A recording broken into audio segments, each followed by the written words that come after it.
Welcome back. Welcome back, everyone. Give it a few moments. I don't have a specific topic for tonight, but we're going to have some general conversations about what's going on in the markets. Turn that off. Okay, so I wanted to go live to just kind of check in because I know I haven't done it in a while. Typically, I'll go live and we'll just have some convos, do a little bit of Q&A, look at some charts, all that good stuff. So I haven't done that in a while, so I wanted to do that with you guys today. Just kind of see where everything's at.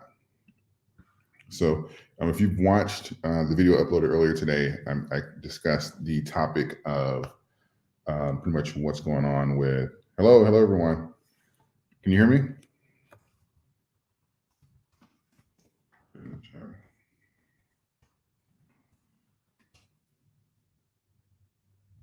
Let me know if you can hear me. But yeah, so if you watched the video I uploaded earlier today, I was discussing the possibility of a pivot from like the US dollar and pretty much how that affects our actual economy, our investments, all that kind of good stuff. So I want to kind of go over some charts and stuff like that with you guys and, look at the micros, the macros, all that good stuff.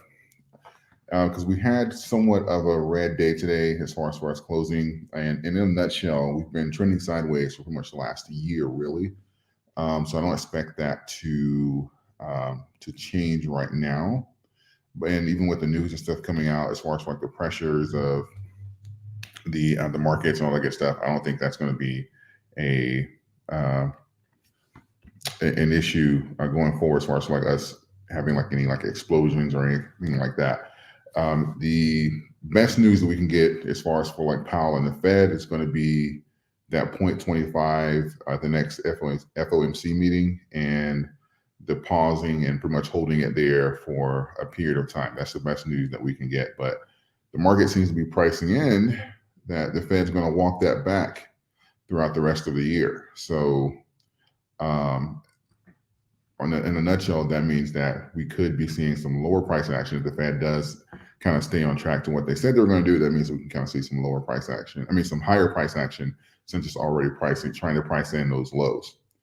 If we take a look here, even if we're looking at SPY, this is the ETF of the S&P 500, we're pretty much dipping even since February of this year.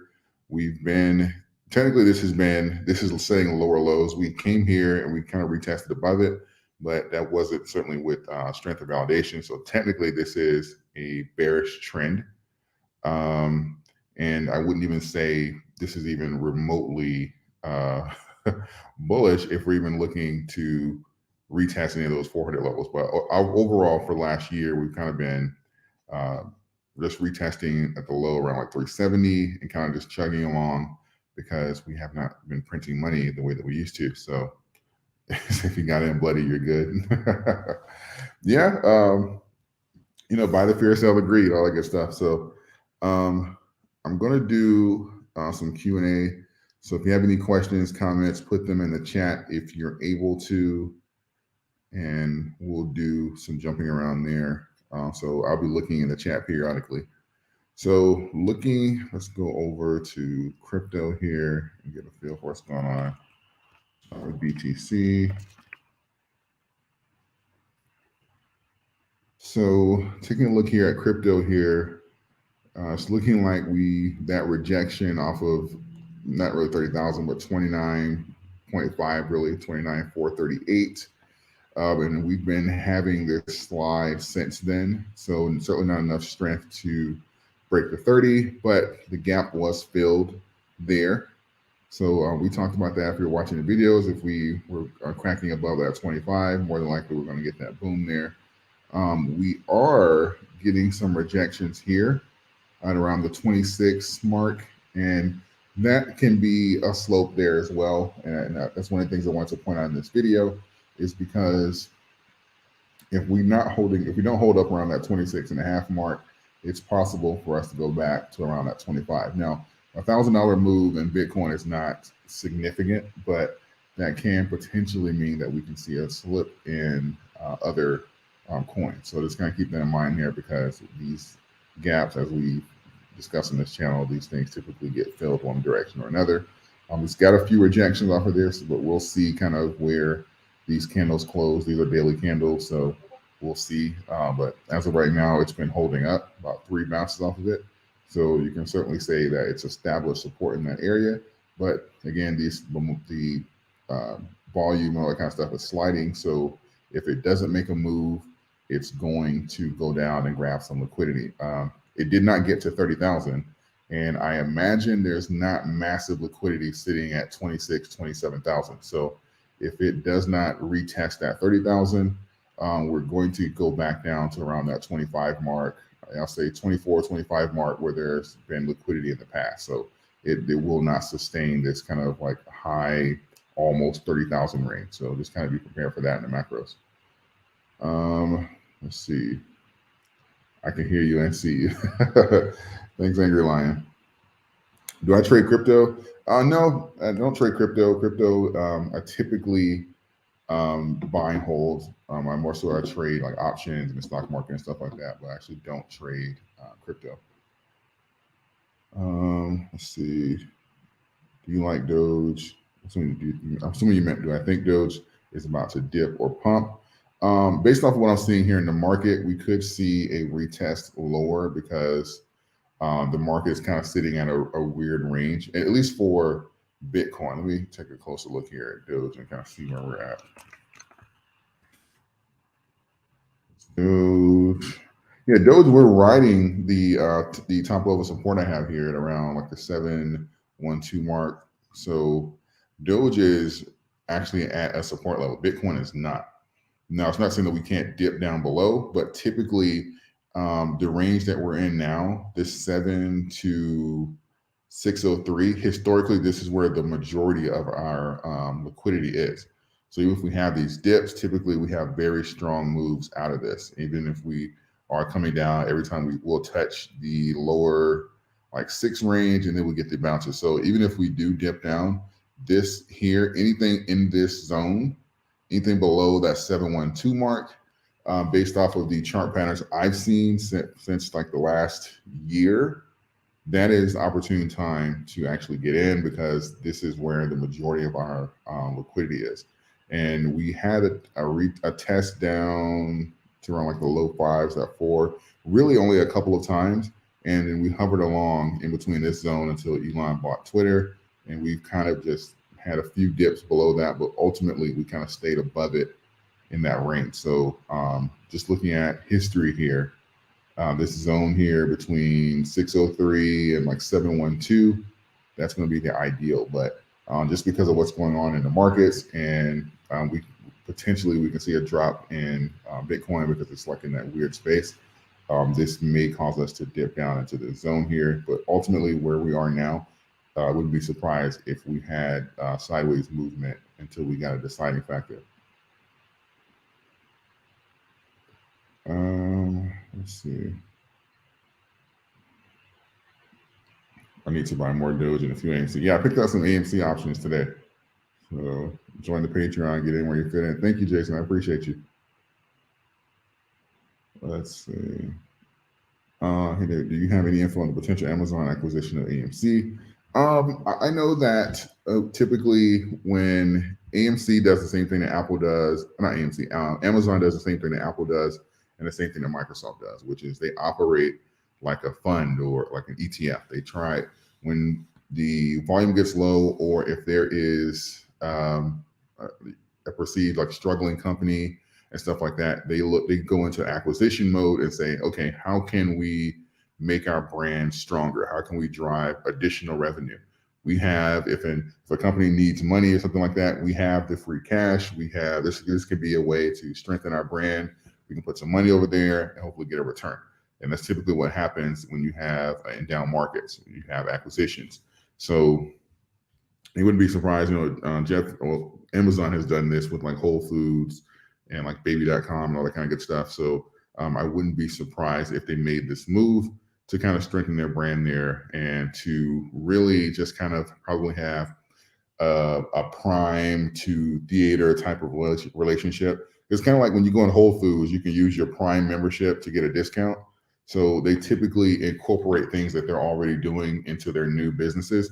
So I wouldn't be surprised if you can go, watch Prime at home, or if you had a movie or something like that, the new movies and stuff that came out with the Prime exclusives, you could then go watch them in the movie theater and stuff like that. So I wouldn't doubt that would be a good move for Amazon, because I really thought Disney would be the one to do it, but I guess Amazon's kind of making its first move. But I think that it's totally possible for it to happen. And as far as for AMC's price, I think that will be nothing but positive news, kind of like what we've seen today, which is why I said a few moments ago, that's why I went ahead and purchased some options for AMC. So I do think that'll be positive news, and I think that will certainly give AMC a well-needed boost. So I hope that answers your question. Let's see. David, when do you think Elon will integrate Doge with Twitter? I don't have a timeline for that. I do believe he will do it, but I don't have a timeline for that. I think that it's something that he's focusing on as far as for, I think right now, even with the changes he's making to like Twitter Blue and the subscription services, I think he's focusing on generating revenue for the company. And I think that he's going to work on the payment side later, but I think he's more so trying to fine tune the actual areas where the revenue is going to come from and stuff like that, things that you can buy. And I think that those different payment methods will be added on later. But I do think that we will be able to do things like Twitter Blue and all that and Dogecoin. I do think that's coming soon. I just don't have a timeline for it. Let's see. If BRICS locks down the new currency, what do you think it would be better for crypto or worse? Well, for crypto, it just really depends, because price-wise, we would go into crazy inflation, and more than likely hyperinflation. So if you're talking about the actual dollar amount, the dollar amount of crypto will increase dramatically, because the way that we're printing money anyway, most of the crypto has lower inflation rates than what we're actually seeing even in dollars. So I wouldn't even be surprised if we saw like a flock to crypto just to even get out of some of the inflation that we're seeing even in the dollar. It's kind of why people move into gold, is because it has a fixed amount. You can't just recreate it, and it will be able to maintain itself once inflation kind of cools down, or if you need to pivot to another currency, because an ounce of gold in America is an ounce of gold in Europe, is an ounce of gold in Africa, it's an ounce of gold in Russia. So one Bitcoin in America is one Bitcoin in, in different currencies, in different countries. But when you have a dollar, that's, we have an extra $5 trillion coming back here to the current country to be absorbed, that dollar is not going to be the same tomorrow. It's going to be dramatically affected. So I do think that if you're talking about price wise, it'll be good for crypto. Now, whether or not do I think the US government will say, okay, let's use Bitcoin? No, I do not believe that. I think that they would much rather have something that they have control over, because countries historically like to control their method of payment, and they like to be able to manipulate it when they see fit, whether that's for war, their programs, all that kind of good stuff like that. And with Bitcoin, you can't do that. So I do believe that. I don't think they'll outlaw Bitcoin, but I do believe that it'll be the preferred method, quote unquote, will be, whatever Fed coin that they come out with, kind of like what they did with, I've used this example in some of my podcast episodes, but kind of like what they did with gold and silver, how they fixed the gold amount to what they'll pay for it in dollars. So if you look at like a gold eagle, it's an ounce. They'll say, okay, this is worth $50 US, even though the gold amount is worth dramatically more. So they may do something like that to try and peg it, but nobody trades it off of the dollar amount, because that would be stupid. So you may see something similar with something like a Bitcoin or crypto, have like some fixed amount that they'll try and redeem it for, and whatever, Fed dollar, Fed crypto, whatever they come up with. But I think that's going to be more of like a realistic path for them. But if China takes over, we'll probably go into hyperinflation, something like that. And we will either come up with like a new dollar, the crypto dollar or something like that, or possibly go to war, because we wouldn't be able to absorb that kind of cash. And really, the only thing that could kind of throw that off is the Saudi Arabia, because most of our oil is traded in dollars internationally. So if Saudi Arabia went over to BRICS and said, we're going to start using other currencies and stuff like that, that is going to be detrimental, and we'll see some rather inflation happen relatively quickly. So that'll be like the biggest thing we kind of to look out for, by the way. So sorry for the long answer, but I hope that answered your question at least to some degree. Great to see you live again. Thank you. Thank you. KP the guy. I appreciate you. Thank you. Do you think Dogecoin can be a top 2 currency? I don't know about top 2, top 5. Top 2, because I do believe the funds and all that kind of stuff like that have chosen Bitcoin, like Ethereum, to be like their tokens. And to say that retail is going to come up with more money than like hedge funds and banks and stuff like that, I doubt it. But I do believe that if you're talking about function wise and like longevity and being the people's currency and stuff on the internet, it has a great shot at doing that. Elon can certainly give it the boost to compete, and that's really what it needs. But I think that it can certainly be a top 5 crypto. Absolutely. Let's see. ADA looking better and better every day. It's honestly free money at this point. Yeah, I've charted ADA a few times in in the past here.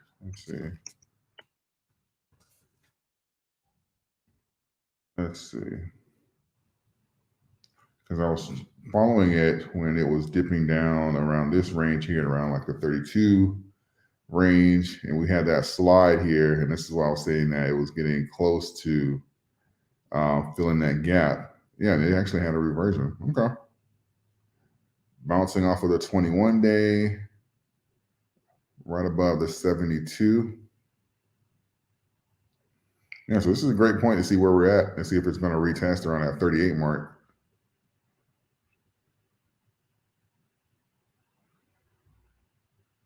Yeah, but 38 is, if it gets above 38, then that typically acts as support as a per like about 6 months ago.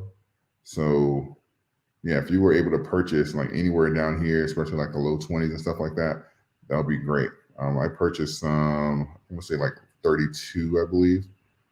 So I should be, well, I am in the green on that, but it did end up going a little lower. So yeah, Cardano's cool. I like Cardano, so I don't have an issue with them. Let's see. Didn't El Salvador go in debt trying to run off of Bitcoin? I didn't follow it. I know they started accepting it or something like that. But typically, you have to, when you're pivoting to something that you can't manipulate, typically it's a little rough. You kind of have to do like a peg, and you have to kind of have to peg it a little bit out so you have like that leeway.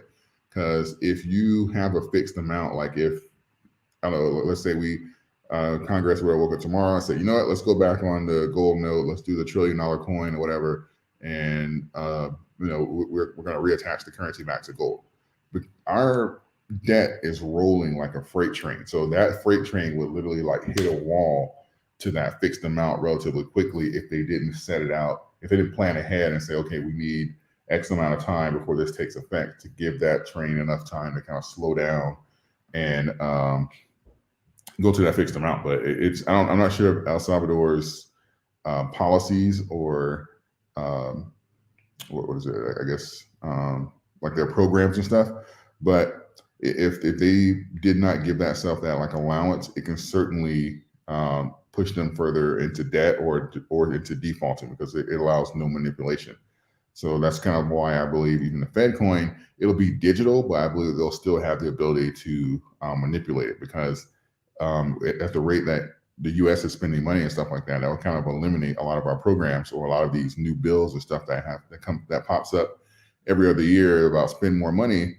It will be very difficult, because it will force us to deal with the current budget. So those types of things can cause a lot of pressure and defaults initially. So I have to look into it to find out specifically what happened. But I know if they didn't do that perspective, and that's the reason why the U.S. isn't going to do something like a Bitcoin. But if they didn't do that, that will be a very common issue that they can have. Let's see. Are you worried about Binance and Coinbase being sued? I mean, it's going to happen. I wouldn't say I'm worried about it because we've had a lot of fraud and manipulation and stuff going on. Binance, in my opinion, certainly has done some shady things. With their wraparound tokens and stuff like that. And if things were truly one-to-one, then it seems like an unnecessary step that they took, whether that was to raise capital or to boost their books or stuff like that. So I wouldn't be surprised if they did get sued.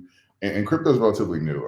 If you have like this new industry and a bunch of people have lost money and stuff like that, there's going to be frustration, and they're going to go after whoever they can, whether that be the companies, influencers, whatever, to get money back. So I expect them to be sued, and I think the government kind of use that to kind of usher in some regulation, and which I do believe we need, as long as it's not like a mirror of the stock market or something like that. I think we'll be okay, but I'm not particularly worried about them being sued, because I don't think crypto is going to go away. So even if Binance did, someone would replace them. And let's not forget, Citadel and JP Morgan have both applied for crypto wallets. So don't be surprised if you see these Binances and Coinbases and all that kind of stuff go away, and the same people who run the stock market, they magically pop up with their crypto brokerages. Don't be surprised. Let's see, David, when you say relatively quickly for hyperinflation, what do you consider quickly? Weeks, months, or years? It will probably take this will probably be weeks, because once the dollar stops trading, the markets would freeze up, and we'd have that currency coming back here. It's kind of like what would happen today if 0 people in the country took out auto loans, and 0 people took out educational loans, and 0 people took out mortgages and stuff like that. That would be a relatively abrupt collapse. And that's kind of what would happen if they said that, hey, you know what, we're not taking a dollar. This is some BS. We're going over to BRICS. That would be an abrupt stop of trading. So, you're going from volume to 0. So it would happen relatively quickly if that was the case. It wouldn't be like a months or years thing. We'd know almost immediately, and not to mention the panic in the market and commodities and stuff like that. So we'd certainly feel that immediately. Would it be smart to shift long-term portfolio ETFs from American companies to foreign ETFs if BRICS takes off? That's a good question. I wouldn't say switch, because I do believe, as far as for like our companies and stuff, even if we were in that situation, the currency would collapse, but it doesn't necessarily mean that the country, I'm not saying that America would go away or something like that. I just think that I know that if we don't have the ability to print money, it takes a while to recover.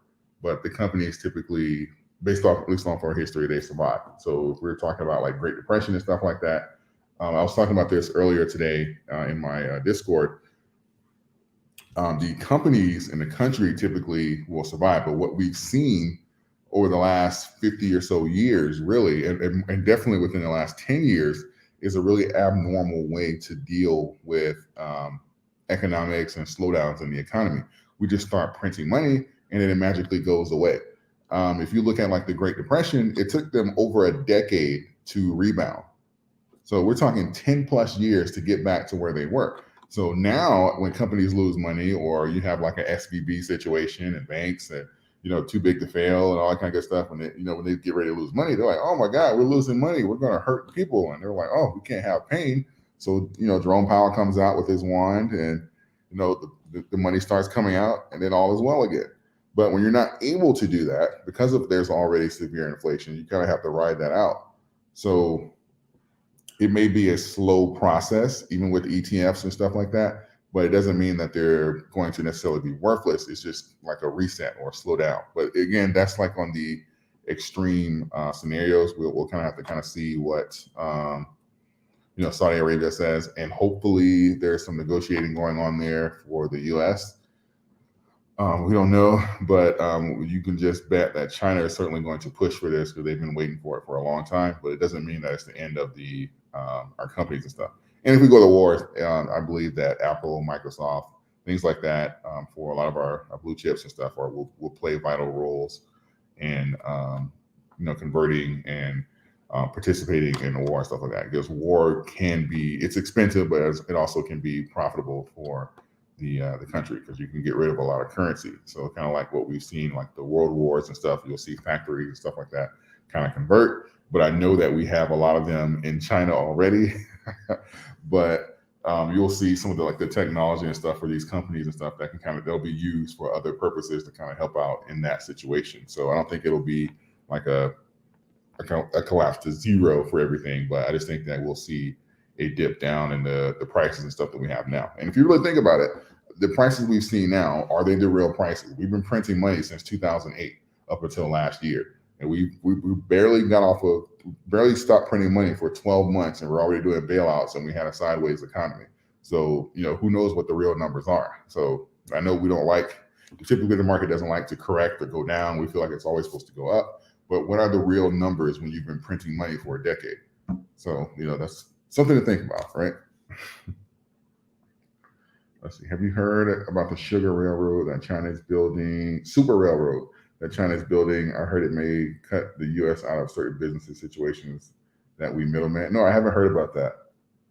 I'll have to look into that, but I haven't heard about that. I wouldn't be surprised because China is desperately trying to dethrone America. So I wouldn't be surprised. If they can't manipulate it, they don't want it. Facts. I know someone who made a mistake and converted Ethereum and to wrap BTC and can't switch it back. Yeah, that's another thing too. When you convert things, sometimes you can't wrap it back, switch it back, or you're holding their token or whatever, and it's supposed to be one-to-one. Yeah, there's a lot of issues with that.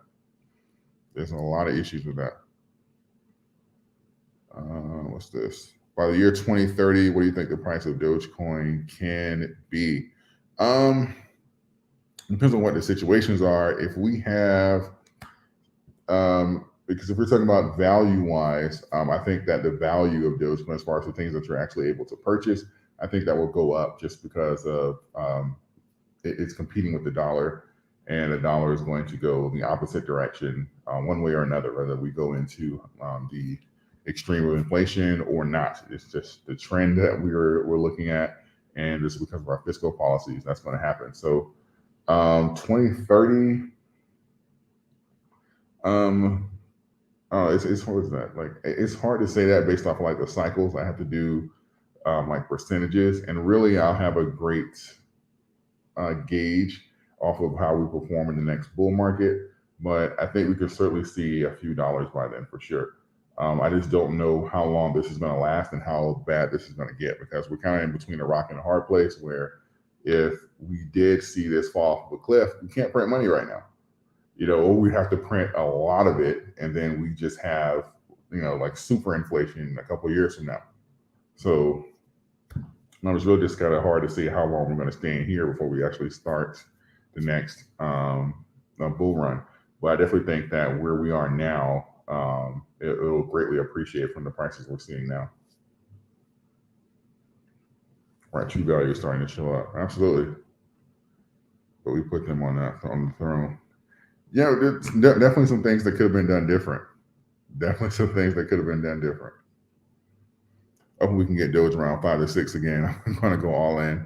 I wouldn't say go all in, but that 5 to 6 range has proven historically to be a pretty sweet range for returns. Even if we don't go into a bull run, when Doge goes to like 5 cents, 6 cents, it normally has a period where it doubles, or at least goes like 120, 130% before it consolidates. So that range has proven to be a pretty sweet range. Absolutely. Do you think Elon is still backing Doge? I do. I think he's backing Doge. I don't think that he's pivoted off of that. I'm not one of those people that I'll make a video every time he tweets something about it or something like that. But I do believe that he is working on it. I just think that he's working to kind of build a foundation around Twitter and make things profitable for Twitter. I just don't think he has to talk about it like every day, but I think that's something that he's working on. as far as for payments and stuff like that. And I don't think he's changed his mind about Doge. America boosted China. Why do business with communist country? Cheap labor. That profit margin. I mean, because if you think about it, even with the, because they're communist, we're capitalist and stuff like that. There's no way that American business can keep the same profit margin and use American labor, and that's really the biggest issue. That financially is possible. It is impossible because if they used American labor and kept the same profit margin, we couldn't afford it, like just about anything. So those profit margins are huge because of like cheap labor and stuff like that. But the overall, those margins and everything, these companies, we see a tightening that would be the equivalent of like a slowdown when it comes down to profits, because profits would go down dramatically in these companies. And I think that's something that people don't talk about as far as when you say bring jobs back and stuff like that, which I do believe will be in our best interest to do so. But these profit margins and these record profits and the available cash and stuff that these companies have, that's going to tank. Because when you come here and you're paying higher wages, you're paying benefits, and you're paying into, Social Security and Medicare and all that kind of stuff like that, these companies' expenses are going to go through the roof, and they can't pass those prices on unless we have a severe inflation. Because then we're going to have to seriously talk about raising minimum wage and all that kind of stuff like that. It's going to be, the iPhone will be 10 grand, right? Those profit margins can't exist like the way that they are now. So we have to do like a complete restructure of how we do business, and the stock market is going to look completely different in terms of revenue. So, and I think that's a little bit why the hesitancy is there. And that's why you'll see things where when you try and get a company to come back, you're cutting taxes, you're giving, like land and subsidies and all this kind of stuff like that. You have to write some checks in order to make that even make sense for companies to consider coming back here. That there's so much that can go wrong with that. So, and right now it kind of put us in a rock and a hard place, because it's like, okay, if we have to give money or print money or cut taxes and stuff like that, that's a little bit of a domino effect. With our terms of our cash, but we could certainly take some of that Ukraine money and allocate it to that. But I'm not going to get into that in this video. So I hope that makes sense, Jay. And how much would Doge hit this bull run? Don't know. We should. I do believe on the next bull run, because technically speaking, based off of history and stuff, the next bull runs, typically the market trends up.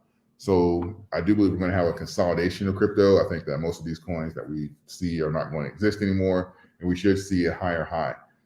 So with that being said, I do believe that the next bull run puts us in position for BTC to hit 100K and for Doge to go over $1. So I definitely think that's something that we can kind of chart to see what's going forward. But we have to take a look around the macros to kind of see what's going on around there, because there's some things that can potentially be going on now that wasn't going on the initial, any of the initial runs, because all the prior runs of Bitcoin and crypto all had the printing press running. So it was a little easier economically for these things to happen and stuff like that. And certainly the last run that kind of pumped these numbers up, and I'm not saying that they're like artificial numbers, but it was certainly, money was flowing. And then we had a large boost of retailers, 25 million new investors came into the market. So things are going to be a little different this next run. But basically, if we're looking at history, those two numbers are certainly possible. Let's see. So the next bull market is definitely not 2025. Hard to say. It's hard. It's too much uncertainty right now. We'll have to see kind of like what our macros are doing, see certainly what inflation does. If we get to 0.25 next FOMC and rates and inflation and stuff kind of trends down still on its own, that's a good sign. That's a good sign. If Saudi Arabia says they're going to trade around the dollar and start using the yuan and something like that, that's a bad sign. And these things are TBD right now. So it's kind of hard to say what's going to be happening that far out. This is we're in If you're not trading, buying quality, DCAing and stuff like that, it certainly is going to be the best way to go. But trading and stuff like that, you're in a week to week, month to month type of situation. There's a lot of decisions that has to come from high up as far as the general tone of the market. Facts. According to the last bear market, Doge hit new lows before a new all-time high. If it goes to 4 cent auto buy, absolutely, yeah, 4 cent, definitely. 10 grand. You have to laugh that hard. No, I laugh because it's true. Could you do a video on Dogecoin in the future? It's a fork of Doge. Thanks. Yeah, I think I've looked at Dogecoin before. I'll probably discuss like some different coins or do some reviews on assets and stuff like that in a later video. But yeah, I know what Dogecoin is. I've heard of it. No panic selling. Absolutely. Will we get to 15, 25% this year? If they keep printing money, yeah, we'll get there relatively quickly. But it's certainly possible. If we see the market typically to start to trend higher and higher up, we'll see, Doge kind of, technically speaking, we'll see the market. If the general market is still trending up, or you have people running into like the market, we'll see a correlation between like those like top 10 crypto and stuff like that. And we'll be able to map out like what that relationship is and kind of get some estimates. But if the market is trending up, I don't see why 15 to 25 would be difficult. But it's really just depends on a lot of those macro features and stuff that I discussed earlier. April, 100. Thank you. Okay, I'll take one more question and then I'll get off of here. If you haven't yet, I guess I'll ask you guys while you're on here. If you don't know, I have started a podcast, the Anomalous Investor Podcast. It's on my channel. It'll be like in a separate tab, and I'll be discussing, at length, kind of like some of the macros and stuff that's going on in the market. So those will come out weekly. So if you want to, take a listen to those or listen to them on Apple Podcasts or Spotify, you can certainly do that. And all the links and stuff are in the videos. Let's see, Moon Boys on YouTube still dropping videos with Kathy Woods pitch saying Bitcoin to 100,000 this year. All right. Well, I mean, hey, look, if we go into hyperinflation, it certainly will be 100,000, right? You know what I'm saying? An egg might be $1 billion. But